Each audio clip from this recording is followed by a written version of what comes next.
A continuación, invito al doctor Jimmy Lagos. ¿Se encuentra por acá? Ok. Hola, doctor Jimmy Lagos. Doctor Jimmy Lagos es hemato-oncólogo pediatra, actualmente en el Hospital San Ignacio. Nos va a acompañar hoy. Este es un simposio de Novo Nordisk y nos va a acompañar hoy con el tema inhibidores y sangrados inesperados, perspectivas actuales. Un tema bastante retador, pero por supuesto muy, muy, muy interesante. Y bueno, qué mejor que una persona experta en hemostasia y en coagulación. Entonces, bienvenido, Jimmy. Bueno, muchas gracias, Jesús. Muchas gracias a la Fundación Poema por la invitación y a Novo Nordisk por hacerme esta invitación tan gentil para ser parte de este breve espacio para discutir este tema que, como decía Jesús, es bastante difícil. Realmente lo que vamos a tratar en estos breves minutos es esos sangrados que se presentan en los pacientes hemofílicos con inhibidores que ya están en las terapias no sustitutivas de factor. O sea, realmente hablar de manejo de sangrados en los pacientes que tienen hemofilia con inhibidores que no están en terapia sustitutiva de factor, pues realmente ya hay algún conocimiento bastante establecido. Pero en los pacientes que tienen estas terapias no sustitutivas de factor, dado que esta es una estrategia de tratamiento nueva, pues realmente es un poco más escasa la evidencia. Entonces, lo que vamos a contarles. Entonces, lo que vamos a decir, datos generales que ustedes ya conocen, el 85% de todos los hemofílicos son hemofílicos A, que es donde nos centramos cuando hablamos de terapia no sustitutiva de factor. La incidencia que tenemos es pues básicamente la que presentamos en la diapositiva. Según la cuenta de alto costo tenemos alrededor de una prevalencia de 5.2 por cada 100.000 y entonces el 60% de los casos según reportes tienden a demostrar severidad. Si nos centramos únicamente en los hemofílicos A severos, ellos son el grupo más difícil de tratar, dado que ellos tienen un sangrado articular que la gran mayoría de las veces es espontáneo o muchas veces motivado por situaciones más mínimas y mucho más leves. Y eso tiene una afectación bastante significativa y bastante marcada sobre su calidad de vida, sobre su capacidad de afrontar, digamos que los roles que estos pacientes tienen en la parte escolar, en la parte familiar, en la parte laboral. El 30% de los pacientes hemofílicos severos hacen inhibidores y esos son precisamente los que más riesgo tienen de que puedan llegar a tener un sangrado espontáneo.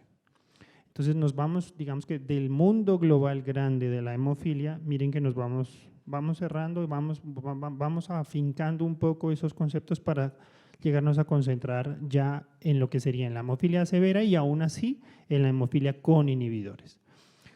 Antes de que existieran las terapias no sustitutivas de factor, los pacientes hemofílicos A severos tenían dos opciones. Una opción era irse a inmunotolerancia o la otra opción era irse a profilaxis con agente puente. Digamos que ese fue el mundo que vivió el paciente hemofílico A severo con inhibidores hasta que llegaran las terapias no sustitutivas de factor. Y los pacientes que se iban a inmunotolerancia, pues ustedes digamos que ya conocen cómo funciona la estrategia terapéutica de la inmunotolerancia, digamos muchísima bibliografía y soporte literario para dar digamos, el cumplimiento y las directrices de esa terapia de inmunotolerancia. Y en los pacientes que se iban o los pacientes que se pasaban a profilaxis, ellos pues obviamente tenían dos estrategias o dos moléculas para hacer esa terapia de profilaxis. Una era el complejo de concentrado protrombínico o la otra era entrar a profilaxis con el factor séptimo recombinante activado. A algunos les iba bien con una molécula, a algunos les iba también bien con la otra molécula, casi que no estaban exentos de que presentaran un sangrado. Y así es como estuvo ese mundo de los pacientes hemofílicos A severos con inhibidores hasta que aparecieran las terapias, o bueno, la primera molécula de terapia no sustitutiva de factor, que es el emicizumab. Entonces, el efecto del emicizumab es una idea completamente novedosa desde el punto de vista bioquímico, desde el punto de vista clínico también. Es alguien que digamos que los que empiezan a pensar que a lo mejor reemplazar el factor faltante probablemente no es la única visión de esta enfermedad, sino que dicen, no, pudiéramos realmente crear una molécula que pueda hacer un efecto mimético del factor octavo y obviamente así evitar que esos pacientes sigan sangrando. Cuando aparece esa molécula, digamos que había unas realidades evidentes, ¿sí? Cuando aparece emicizumab dice, hay una realidad, ¿es una molécula novedosa? Sí, claro que sí. ¿Es eficaz a la hora de prevenir los sangrados? Sí, probablemente en comparación con algunas otras moléculas a lo mejor ofrecía una tasa de cubrimiento frente a sangrados mejor, que favorece la adherencia al tratamiento también, dada su aplicación y esquema de administración. Y había también, decían, bueno, si se compara el costo de un paciente con emicizumab al costo de un paciente que está con profilaxis con agente puente, a lo mejor hay algo de costo-efectividad. Pero así como había realidades, también había incertidumbres, o aparecieron incertidumbres teniendo en cuenta que eso es una terapia relativamente nueva en comparación con las previas. ¿Cuáles eran las incertidumbres que aparecieron tan pronto la molécula apareció? ¿Será que el solo emicizumab es suficiente para asegurar la hemostasia? ¿Qué hacer si ese paciente que está con emicizumab presenta un sangrado espontáneo, sufre un trauma, algo completamente inesperado que quizá en esos pacientes uno no había tenido la precaución de prever? ¿Qué pasaría o cómo se llevaría a cirugía en un paciente que tenga esa molécula y que tenga que ser llevado a un procedimiento quirúrgico? Y ese procedimiento quirúrgico habría que mirarlo si era grande, mediano, pequeño, cómo lo vamos a ver más adelante. Y lo otro es decir, bueno, digamos que ocurre esa situación, entonces, ¿cómo usar los otros medicamentos frente a esos eventos de los cuales estamos hablando? Frente a un sangrado inesperado o frente a un evento quirúrgico. ¿Y por qué esas incertidumbres? O digamos, ¿por qué esos puntos como oscuros en el conocimiento? Porque si bien emicizumab lograba mejorar o disminuir el sangrado, no era una molécula 100% eficaz. En esta gráfica, digamos que compara de una manera muy puntual cómo era ese tipo de sangrados con los pacientes antes de que tuvieran el emicizumab y estaban en profilaxis con agente puente, a cómo es ese tipo de sangrado o cómo esos pacientes sangran cuando ya están con emicizumab. Y ustedes observan que alrededor de un 30% de los casos todavía sangran. Es decir, esta molécula no es mágica, no evita por completo o en un 100% que el paciente sangre o no vuelva a estar expuesto frente a un sangrado. Obsérvenlo ustedes, más o menos, dependiendo de la severidad del sangrado, pues si lo sumáramos todos, un 30%. Cuando eso sucede, entonces dicen, bueno, listo, tenemos ya el paciente con emicizumab, está bien, está recibiendo completamente su terapia, está acoplado a su terapia, está contento con su terapia nueva porque ya no le implica tantos pinchazos, no sangra. Pero, ¿qué pasaría o, bueno, qué hacer frente a lo que estábamos hablando? Sangrados espontáneos completamente inadvertidos o en el hipotético caso de que ese paciente pudiera llegar a ser llevado a cirugía. Y entonces aparecen unas publicaciones, ¿sí? Aparece más o menos en el 2018 las primeras publicaciones. Cabe recordar que esas publicaciones eran hechas en base a la experiencia, porque como les decía, de eso no se sabía previamente nada. Entonces, primero aparecen como unas recomendaciones del grupo británico y dice, bueno, en esos casos deberían manejarse de esta manera. Luego ya aparece el grupo francés y dice, no, mire, a lo mejor utilicen los productos concomitantes al emicizumab de otra manera. Luego vienen las recomendaciones del grupo italiano, posteriormente vienen las guías del grupo alemán, hasta que pues ya vienen las guías de la federación en su versión más actual, donde digamos que aparecen ya unas directrices o unas recomendaciones o unos esquemas un poco más claros, como más establecidos. Y cuando aparece toda esa bibliografía, uno dice, bueno, ya hay conclusiones, ya se podría saber cómo manejar esos pacientes. Y de esas publicaciones y de algunas otras, de otros equipos o de otros grupos que han manejado ese tipo de pacientes, sacan 3 conclusiones básicamente en cuanto al manejo de esos pacientes o en cuanto al manejo de esos sangrados. Esas tres conclusiones iniciales dicen, mire, si ese paciente con emicizumab, que está bien, presenta un sangrado inadvertido, un sangrado no previsto o va a ser llevado a cirugía, la primera, trate de evitar el complejo de protrombina, porque el riesgo de microangiopatía es mayor. Digamos que la primera recomendación. La segunda recomendación dice, bueno, si el procedimiento quirúrgico que usted va a realizar no es muy grande, pudiera ser necesario solo usar antifibrinolíticos y usted eventualmente no necesitaría ningún otro agente hemostático como soporte para ser llevado a la cirugía. Como vamos a ver más adelante, pues todo dependerá de la magnitud de la cirugía, por supuesto. Y esas guías, digamos que en un gran resumen, dice, mire, en esos casos en los cuales ese sangrado que presenta ese paciente amerita el uso de un agente hemostático adicional, prefiera o escoja o inicie el manejo con el factor séptimo recombinante activado. Y entonces esas guías o esas publicaciones se centran en dos grandes situaciones o escenarios clínicos. El primero es qué hacer en un sangrado episódico. El paciente está bien, está con emicizumab, sufre un sangrado, un trauma leve probablemente o una cortadura, un accidente, y entonces ese sangrado episódico pues dependerá el manejo de acuerdo a qué tan severo o qué tan grave sea.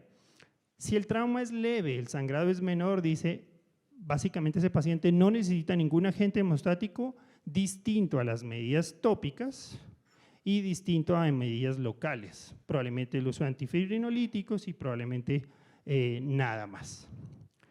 Si por el contrario, si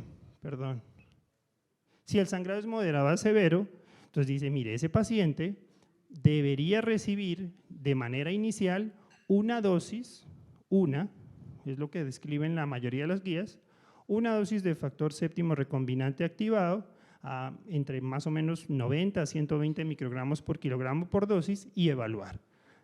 Si llegara a necesitar una segunda dosis, a lo mejor con una segunda dosis, dice, resolverían más del 90% de los sangrados de esa magnitud, dependiendo por supuesto de la situación clínica a la cual nos estemos enfrentando. Pero pudiera pasar el caso de que ese paciente, después de esas dos primeras dosis o incluso de esas tres primeras dosis, no mejorara.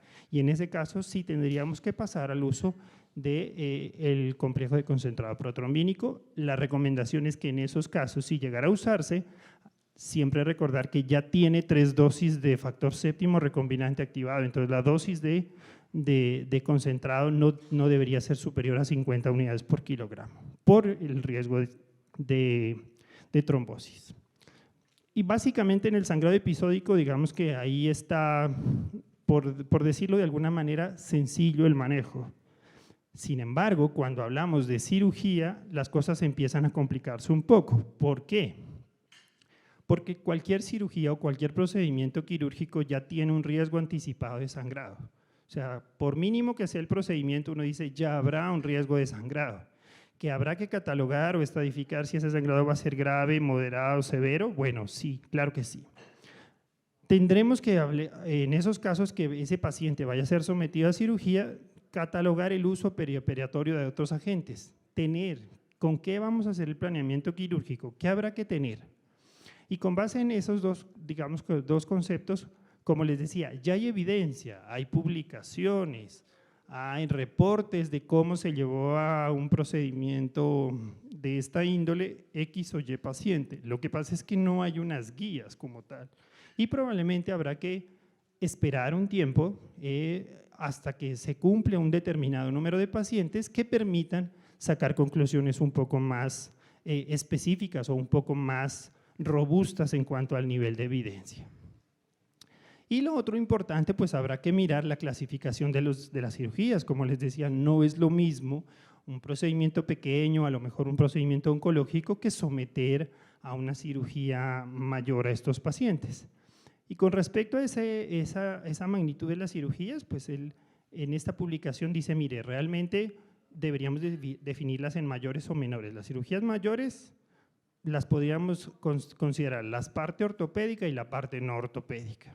o cuando hay procedimientos dentales de más de 3, extracción de más piezas dentarias, que creo la mayoría de nosotros o la mayoría de los que hemos tenido contacto con algún paciente hemofílico no nos arriesgamos a hacer más de 3. Uno como que siempre con el odontólogo dice 2 y miramos, porque 3 realmente 3 piezas dentarias nos parece de pronto un riesgo.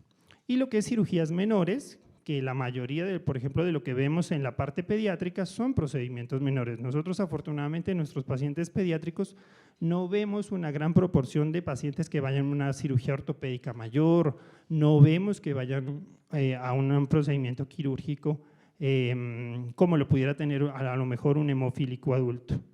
Entonces, ¿qué es lo menor que normalmente vemos en estos pacientes o catalogado como cirugía menor? La inserción de catéteres, el retiro de los catéteres, o los procedimientos dentales, ¿sí?, de menos de 3 piezas dentarias, y ahí también en esa publicación mencionan que se considera cirugía menor una de las cirugías más frecuentes en la edad pediátrica, y es la circuncisión, que digamos que es pues de acuerdo a las creencias culturales de nuestros pacientes. Con relativa frecuencia vemos pacientes que sus padres desean la circuncisión, esa circuncisión está catalogada como una cirugía menor. Por supuesto, si se trata de cuadrar la parte quirúrgica, tendrá que haber ese consenso directo y multidisciplinario entre todo el equipo, y todo el equipo tendrá que definir cómo será el abordaje o el plan hemostático para definirlo. Y así las cosas, y después de haber revisado todas esas publicaciones y todas esas guías que se han publicado hasta el momento, aparecen ya entonces, digamos que algunas directrices, algunos lineamientos. Como les decía, esto no es una guía, o sea, esto no es un protocolo, porque no hay la evidencia suficiente para poderlo establecer. Pero sí hay publicaciones, particularmente esta del doctor Juste, que es del año 2021, es una de las, digamos que una publicación que resume todas las que les mencioné, digamos que resume todo el análisis de las guías que les mencionaba en una diapositiva previa, y digamos que con base en esas guías y después de esa revisión dice, bueno, más o menos esos pacientes hemofílicos A severos con inhibidores que estén recibiendo emicizumab y necesiten una cirugía, se podrían manejar de la siguiente manera. Y él en esa publicación dice, primero divídelos en cirugía mayor o menor. Las directrices o las recomendaciones para cirugía mayor serían las siguientes. En el manejo preoperatorio, esos pacientes pudieran recibir, o la recomendación es que reciban ácido tranexámico, sea vía oral o vía intravenosa, por lo menos el día anterior al procedimiento que vamos a realizar. Y además del manejo antifibrinolítico, sugiere una dosis única de 90 a 120 microgramos por kilogramo al inicio de la cirugía. Cuando hablamos de cirugía mayor, o el artículo, o pues digamos, las personas que construyen este artículo dicen una cirugía mayor probablemente se va a demorar más de 2 horas o más de 3 horas en ese procedimiento. Y en razón de esto, ellos también emiten una recomendación en el transoperatorio o en el perioperatorio, es decir, la cirugía ya ha arrancado, ya ese paciente recibió una dosis inicial de factor séptimo, y en el perioperatorio o en el transoperatorio la recomendación dice ponga factor séptimo recombinante activado cada 2 horas, una dosis de 90 microgramos por kilogramo cada 2 horas mientras esa cirugía dura. Si ese procedimiento es corto, va a durar menos de ese tiempo, pues a lo mejor esa recomendación no va a aplicar, como lo vamos a ver más adelante en los casos de procedimiento menor. Y obviamente ahí tendrá que ser muy importante el ajustar, ¿sí? Habrá que mirar cómo va transcurriendo esa cirugía, cómo va transcurriendo ese transoperatorio, porque si el sangrado se sigue presentando a pesar de esas dosis, una opción es que incremente la dosis del factor séptimo recombinante activado, o la otra opción que sugieren es reducir el intervalo. El intervalo inicial planteado son 2 horas, pero eventualmente si el sangrado se viene presentando muy profuso y la cirugía sigue transcurriendo, una opción es reducir el intervalo a 1 hora. Pero puede pasar lo contrario, es que ese paciente efectivamente con ese procedimiento el sangrado sea menor, ya hicimos un manejo perioperatorio y el sangrado se está dando de una manera escasa. Entonces, una opción en ese caso podría ser aumentar el intervalo, ya no ponerlo cada 2, sino pasarlo a cada 3 horas. Y el posoperatorio, que quizá es una de las preocupaciones más grandes en ese tipo de pacientes que son sometidos a una cirugía grande o a una cirugía mayor. El posoperatorio en las recomendaciones mencionadas en este artículo, como les digo, construido en base a las guías que les mencioné, dice, bueno, el manejo sugerido podría ser el siguiente. En los primeros 2 días o en las primeras 48 horas, dosis de 90 microgramos por kilo cada 2 a 3 horas, más el ácido tranexámico que ya el paciente viene recibiendo desde lo que habíamos hablado en el manejo preoperatorio. Y después, si la evolución es satisfactoria, después de las primeras 48 horas de posoperatorio, pudiéramos ya usar dosis de 90 microgramos por kilogramo, ya pasamos a un intervalo de cada 4 horas, manteniendo el ácido tranexámico. Y eventualmente, si el paciente, de acuerdo a la magnitud de la cirugía que ha tenido, necesita continuar factor, pues obviamente la recomendación es continuar la misma dosis, pero empezamos a espaciar ya a cada 6 horas en el día 5 a 7 de posoperatorio. Por supuesto que son unas directrices absolutamente generales, uno no podría decir es que este es el esquema absoluto y taxativo en el cual debe someterse a una cirugía, pero digamos que ya es un lineamiento un poco más claro de lo que se tenía previamente con base a esta patología y a esta nueva molécula de tratamiento, y obviamente está construido ya con una evidencia, pues digamos que un poco mejor que la que se disponía previamente. Y siempre ajustar, ¿sí? Ajustar lo que habíamos mencionado. Puede ser que ese paciente, si tiene un sangrado significativo, a pesar de ese esquema que le estamos instaurando, requiera incrementar las dosis o reducir el intervalo, digamos que de acuerdo a la evaluación que en esas primeras horas posoperatorias nosotros vayamos viendo conforme va sucediendo esa evolución. Pero si aún así hemos hecho un muy buen manejo perioperatorio, hemos hecho un buen manejo transoperatorio, un manejo posoperatorio acorde a esos lineamientos o a esas recomendaciones, puede suceder que ese paciente aún así siga sangrando. Y entonces en esos casos dice, bueno, si es un sangrado refractario, en ese caso sí considere y tenga a mano tener complejo protrombínico porque muy probablemente lo va a necesitar. Y si lo va a usar, las mismas recomendaciones para disminuir ese riesgo de microangiopatía trombótica, tratar de utilizar dosis no mayores a 50 unidades por kilo, incluso las publicaciones, las guías alemanas y las guías, sobre todo las francesas, que digamos las guías francesas están muy centradas en lo que es quirúrgico, ¿sí? O sea, las guías francesas que son del año 2019 están centradas mucho en el manejo de evento quirúrgico y ellas dicen, en esos casos puede incluso dosis de 20, 25 unidades por kilo pudieran llegar a ser suficientes para estos pacientes. No vale la pena aumentar o someterlos a dosis tan altas, pues aumentando el riesgo de trombosis. Y lo otro, pues es digamos que no exceder las 100 unidades por kilogramo por cada día de aplicación de este medicamento. Si por el contrario el procedimiento es menor, pues digamos que si dijimos, no, lo que vamos a hacer es colocar un catéter o retirar un catéter o vamos a hacer un procedimiento odontológico menor, a lo mejor las recomendaciones pueden llegar a ser un poco más variables o más enfocadas. Entonces dice, bueno, si el procedimiento es menor, a lo mejor más de la mitad de los pacientes no requieren ningún agente puente adicional, ¿sí? Que es algo completamente disruptivo frente a lo que uno tiene como concepto en los pacientes hemofílicos. Uno dice, el paciente hemofílico que va a ser llevado a cirugía, pues uno asume que va a necesitar soporte hemostático, pero dice, bueno, si en estos pacientes que están recibiendo emicizumab, a lo mejor, si el procedimiento es menor, pudiera ser que no necesiten ningún agente puente hemostático adicional. Pero si por las características clínicas del paciente, por su fenotipo sangrador, por alguna parte, pues digamos, algún aspecto relacionado con la cirugía, que yo no tengo como tanta confianza en el cirujano que va a hacer el procedimiento, no es de mi equipo, no lo conozco, no sé, por alguna razón lo voy a usar, pues entonces dice, bueno, la recomendación, si lo requiere, de acuerdo a criterio clínico, podría utilizar una dosis de factor séptimo recombinante activado a dosis de 90 microgramos kilogramo y o da la opción de poner o no ácido tranexámico a dosis de 10 miligramos por kilo. como ese procedimiento que estamos diciendo ya es un procedimiento menor, es un procedimiento que a lo mejor no va a tener el transoperatorio tan largo del cual hablábamos, pues si es un procedimiento menor ya no habrá ese transoperatorio, entonces ya habrá unas recomendaciones posoperatorias.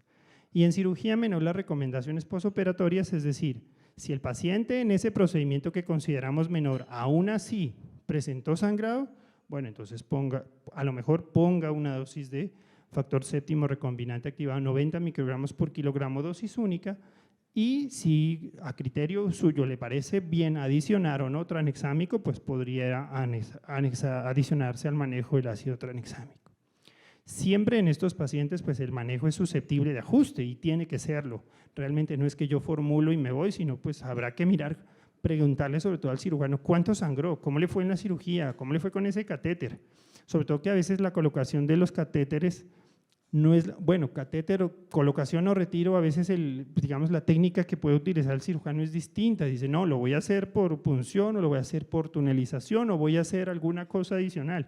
Esos detalles quirúrgicos vale la pena conocerlos, porque a lo mejor también definen el plan hemostático que yo voy a necesitar o que yo voy a sugerir para ese paciente.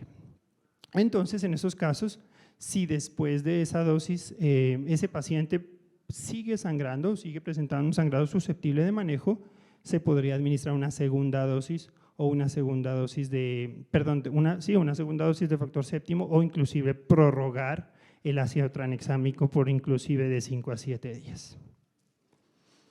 Si en esa cirugía que consideramos menor, digamos que algo nos falló en el cálculo, algo nos falló en el análisis y aún así tuvimos ese sangrado significativo desproporcionado a la magnitud de la cirugía, pues básicamente en ese caso sí tendría indicación o sugerencia al menos el utilizar el complejo protrombínico, lo mismo a unas dosis, siguiendo las mismas recomendaciones o las mismas sugerencias ya establecidas en las guías previamente mencionadas, dosis bajas, ojalá que no sobrepasen lo que hablábamos de los 100 unidades por kilogramo en esas 24 horas.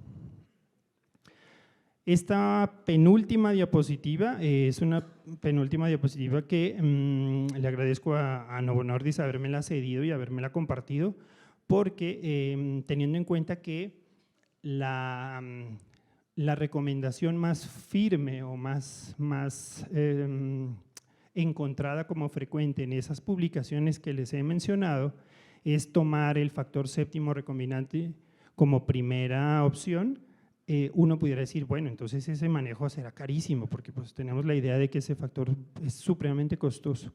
Esta gráfica quiere mostrarles básicamente que el precio actual de ese producto, digamos, no es el mismo del que se tenía previa regulación. Entonces, a veces uno escoge, claro, está mal por supuesto, pero a veces uno se guía en sus decisiones terapéuticas, pues decir, no, mire, es que esto sería muy costoso para, o esto es desproporcionalmente costoso para.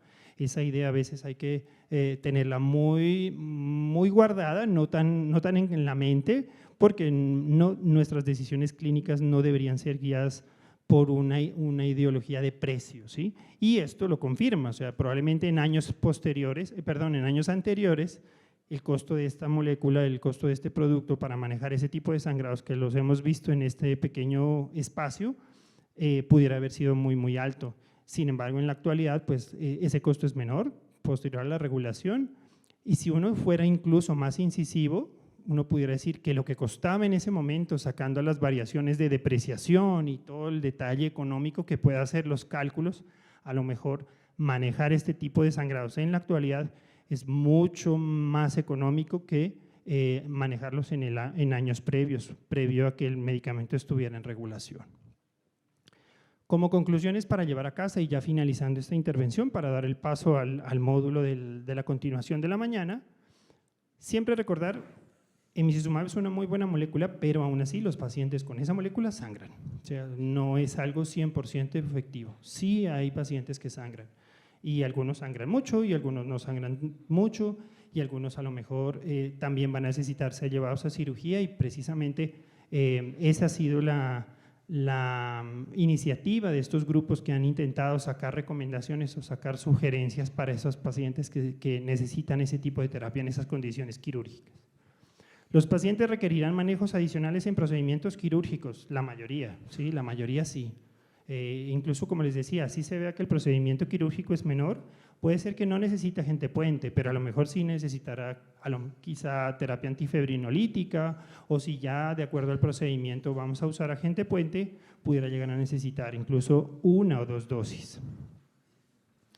¿El factor séptimo recombinante activado es el manejo concomitante recomendado? Sí, en la mayoría de las guías, sobre todo en la parte quirúrgica, o sea, ya como lo ha comentado el doctor Justi en ese artículo, y en todas las guías que les he mencionado, la recomendación es piense en primera línea ese producto y pues de acuerdo a lo que vaya presentándose en la respuesta a ese producto, usted pudiera pensar en otras terapias para poder usar en esos sangrados refractarios. Y la última conclusión, en términos de eficiencia, hoy, a este momento, a fecha actual, hablando económicamente, se podrían tratar 3 a 4 episodios de sangrado más que con el mismo recurso económico disponible, teniendo en cuenta lo que les comentaba del precio actual de esta molécula de factor séptimo recombinante activado. Muchísimas gracias. Quedan abiertas a preguntas o comentarios. Muchas gracias.